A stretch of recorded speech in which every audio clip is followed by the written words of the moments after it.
conference in Toronto last June. The speakers were Reverend Michael Bernard Beckwith and Ricky Byers Beckwith, who are kind of like the king and queen of our teaching, right? And Ricky's music is known everywhere. And during their talk, she had heard Robert play, and she said, "Hey, you, come up and play with me." And he's kind of like, and he absolutely freaking nailed it, is all I gotta say. It was pretty amazing. It was pretty amazing. Yeah, give him a hand again.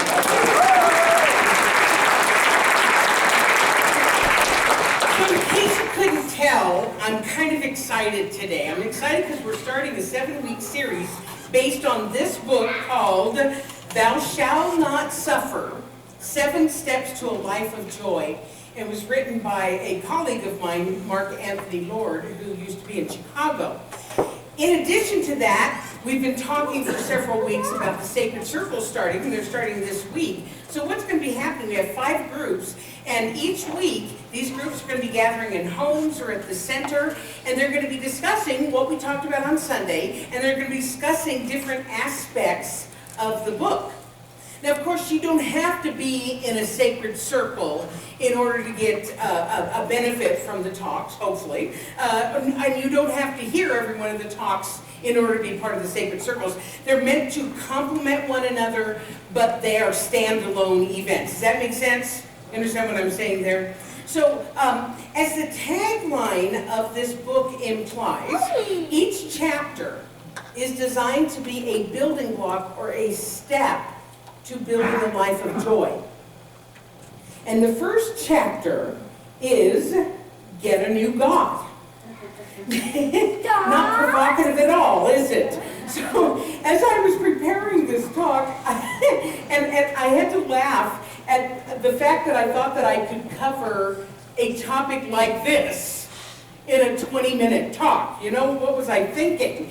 Besides, what I sense is that there may be some of you who are thinking to yourself, but I don't want a new God.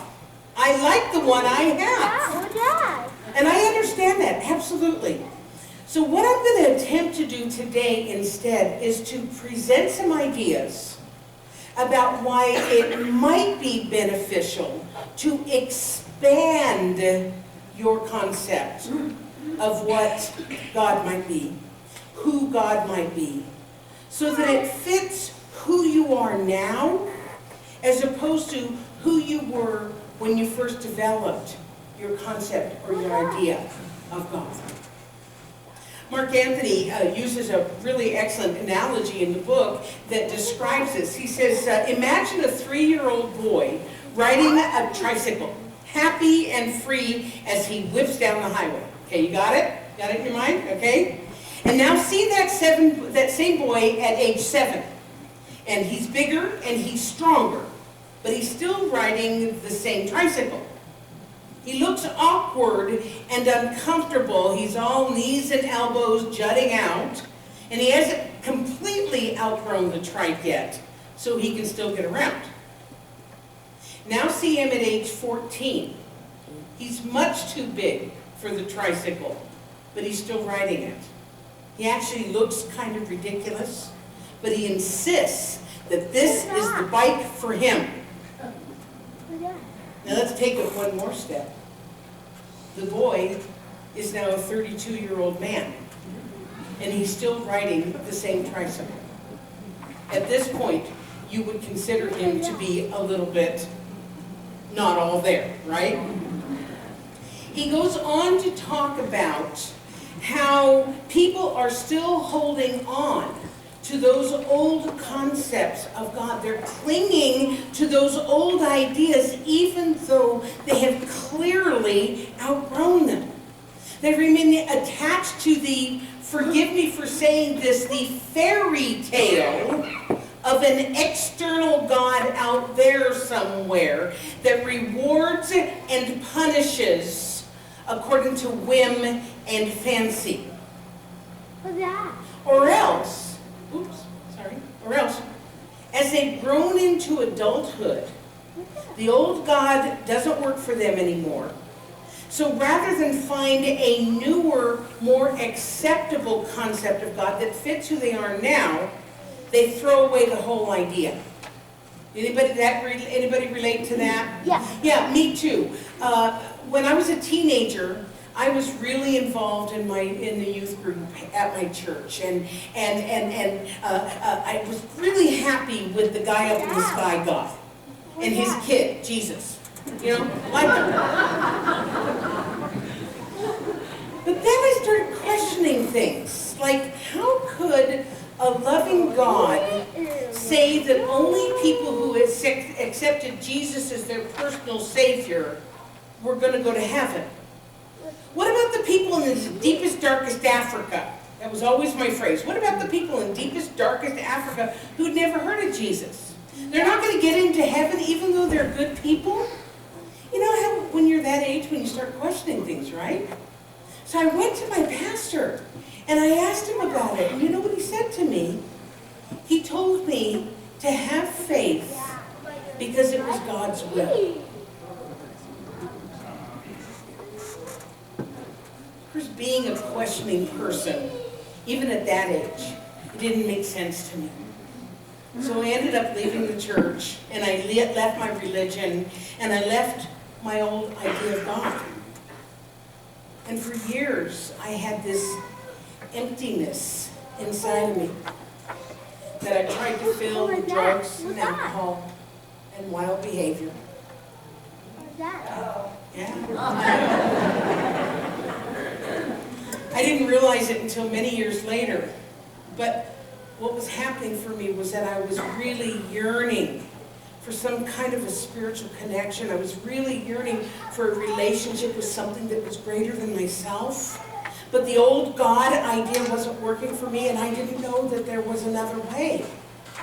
Well, folks, that longing, that longing for connection and belonging and understanding is innate in each of us.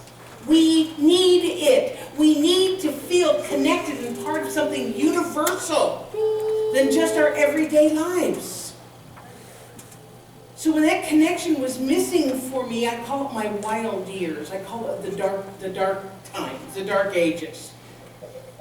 It wasn't until I got sober through the 12 steps that I got a glimmering of an idea that maybe, just maybe, I could have a relationship with the God of my understanding.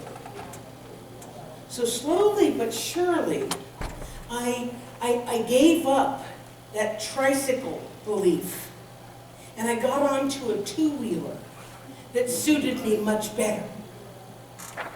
And as time has gone on, what has happened is that I've fine-tuned, I've gotten clearer, and I have created a concept of a God that is everything that I ever wanted and needed. The God of my understanding is loving and yet impartial and fair. It is intelligent. It is an it, not a he or a she, because it's not a guy up in the sky. It's powerful. It's creative. My God has to have a funny sense of humor, let's face it. In some cases, real funny. My God is consistent, and it is beautiful, and it is completely personal to me. It is that which breathes at me. And the best part about this, folks, is that each one of us has a unique and a special way of seeing and experiencing and connecting with the God of our understanding. And no one's is better or worse than anybody else's. They're just different. Because God, I know some people don't like the word God, spirit, love, intelligence, life, nature, put whatever name you want right there. It is within each of us, and it is unique within each of us. It expresses itself especially through us and as us as individuals. Our founder, Ernest Holmes, said, "We believe in the divine presence, personal to every living soul, and uniquely personal to each and every one of us." Go like this. Read that in. Because this may be some new information to some of you. I know it's not new to everybody, but you might be downright gobsmacked. You know, that's a Canadian term. I'd never heard it before.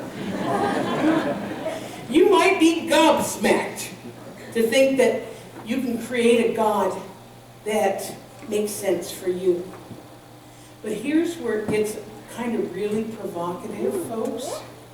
The matter of fact, the truth of the matter is, we have made up God by ourselves anyway. We all make up our concept of God anyway. Even if it's a carbon copy of the God that your parents had, it is still made up. This adage that says that we are made in the image and likeness of God is simply not true. What is true is we made God in our image and likeness. Why do you think the God of the Abrahamic religions of Christianity, Islam, and Judaism looks like Abraham? Because Abraham was the father of those religions. And so God, if we were brought up in any of that lineage, looks like Abraham. Come on, he doesn't wear jeans? Come on, folks. Okay. Why do the gods of Hinduism, and there are many gods of Hinduism, have so many incarnations? It's because we are making it up according to what makes sense for us at the time, or what we were taught by somebody else who also made it up. Because honestly, does anyone really know what God looks like or what God's nature is? We can only know by what we see and experience, and we make it up. And as we grow spiritually and we begin to see life differently, our concept of life changes. Are you with me so far? Yeah? Okay. So in the chapter on Get a New God, Mark Anthony does something very radical. He advises us, yes indeed, he invites us or advises us to fire the old God. Everybody know this? Oh my God! He suggests writing a letter to God, starting with the sentence, effective immediately. Your services are no longer needed. And then you write all the reasons, all the ways that you've been hurt or judged or made afraid or shamed or controlled. You really let God have it. Now for most people, a lot of people, this is fun. It's a fun exercise. It's very freeing to let go of something like that in a safe and easy environment, right? But there are also some people who are really hesitant to do it. They may have a new concept and they're liking it, but the idea of firing their old God makes them really nervous. They're like, ooh, what if all this newness is hogwash and that old guy is just sitting up there with the lightning and the pestilence?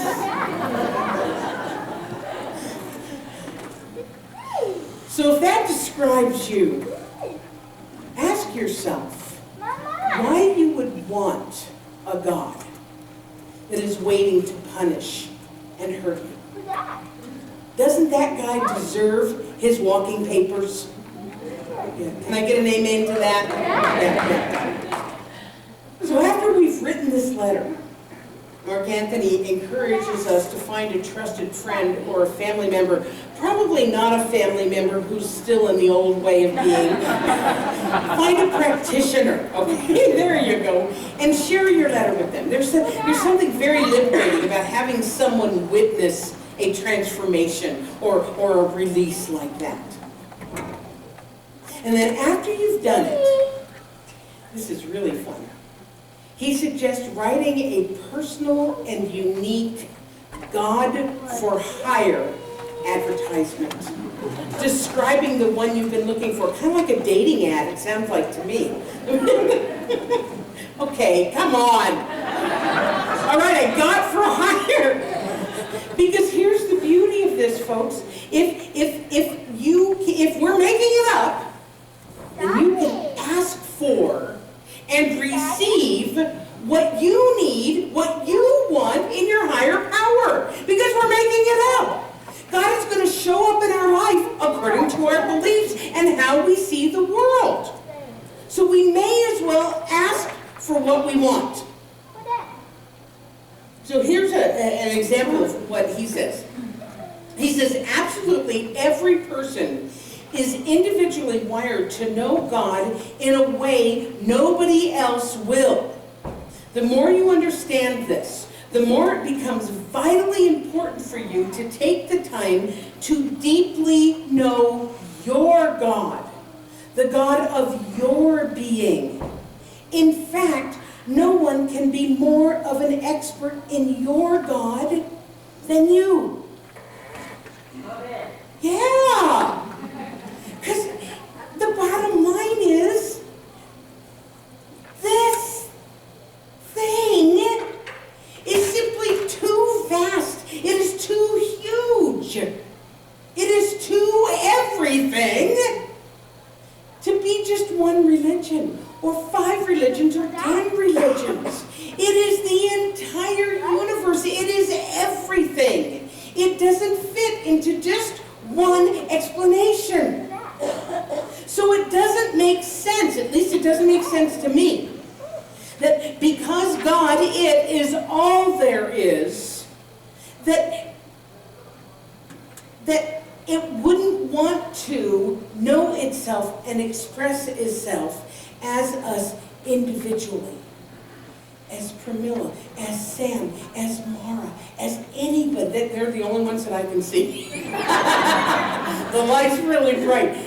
This God wants, needs, yearns to express itself through us and as us. So it makes sense that we would commune with it and see it in the way that makes sense for us. I have a funny story to share with you about this. I posted the topic early this week on Facebook, and I knew that it would be provocative. We have almost 9,000 people who look at our Facebook page every week, and I figured that something like this was going to tweak somebody a little bit, and sure enough, one of the comments, when I talk about get a new God, one of the comments was, sounds cultish. Oh yeah. Well, first of all, I'd like you to look around the room. Okay, I want you to look at Ed and Eleanor and Martha, who sit 3rd row down. Yeah, they're so cultish.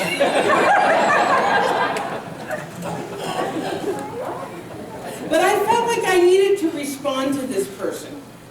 So what I wrote was, one of the definitions of a cult is one person telling others what to think. Our teaching is all about thinking for yourself and coming to your own conclusions. We believe in the power of thought to create our experience. Honest, we are the essence of free thinkers. We are the anti-cult. Because rather than tell you what God you should believe in according to what I think you should, I'm telling you to find your own and make it work for you.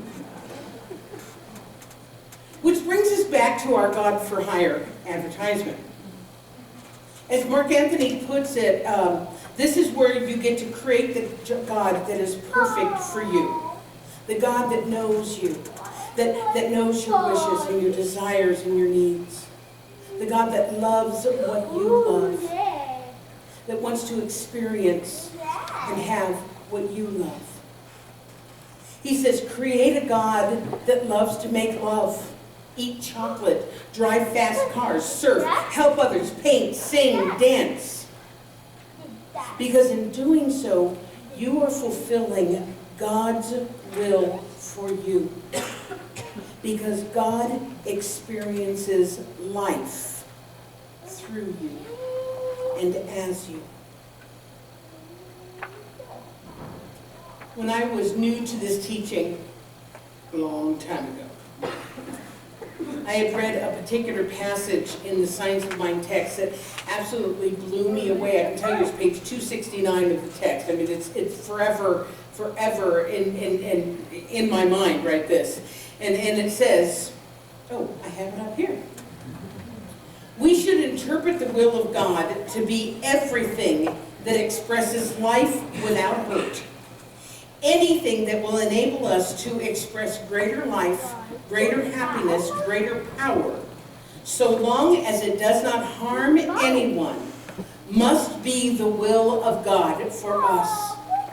As much as one can conceive will become, as much life as one can conceive will become part of his experience. Oh, I remember calling my mother up. Because, I had my wild years, and I'm somewhat strong-willed. And I remember calling my mother up and saying, I've been doing it right all these years.